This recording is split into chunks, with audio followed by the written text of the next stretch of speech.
দর্শক মণ্ডলী আসসালামু আলাইকুম। যে যেখান থেকে আমার এই ভিডিওটি দেখতেছেন সবাইকে জানাই আমার চ্যানেলের পক্ষ থেকে আন্তরিক শুভেচ্ছা ও অভিনন্দন। আমি আপনাদেরকে যে বিষয়টি আজকে জানাবো সেটা হচ্ছে কুষার, আখ অথবা গ্যান্ডারি, এক এক এলাকায় এক এক নামেই পরিচিত। তো আজকে আমি এই ভিডিওটিতে আপনাদেরকে এই ফসলটি কিভাবে পরিচর্যা এবং কিভাবে এই ফসল রোপণ করা হয় এই বিষয়ে আপনাদেরকে পুরো ভিডিওটিতে বিস্তারিত জানাবো। তো আসুন পুরো ভিডিওটি দেখুন, তাহলেই বুঝতে পারবেন এই ফসলের সম্পর্কে বিস্তারিত।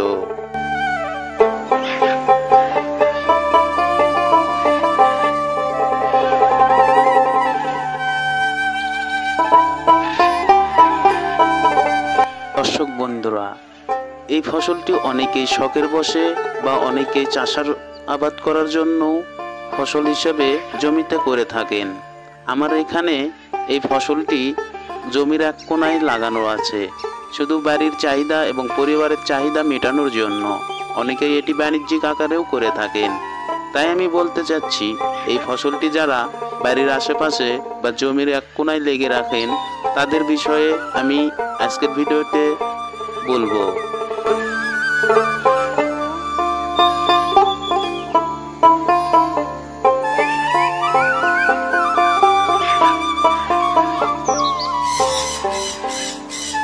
দর্শক বন্ধুরা, এখন বৈশাখ মাস, তাই যারা এই ফসলটি কেউ জমির এক কোণায় লেগে রাখেছেন তাদের জন্য আমি বলবো, বৈশাখে ঝড় বৃষ্টি এবং বাতাসের কারণে এই ফসলটি অনেক সময় উপড়ে পড়ে যায়। তাই এই বৈশাখ মাসের জন্য এই ফসলের জন্য একটু বাড়তি যত্ন নেওয়া প্রয়োজন।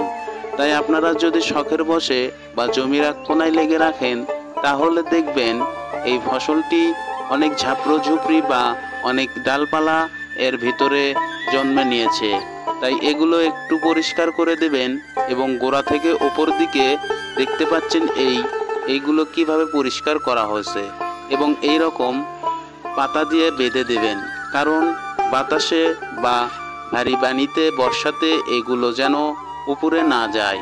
এই জন্য এগুলোর গোড়ায় একটু মাটি আর এই কুষারগুলো বা আখের পাতা দিয়েই 2-3টা করে এইরকম করে বেঁধে দেবেন, তাহলেই এই কুষার বা আখগুলো দাঁড়িয়ে থাকবে।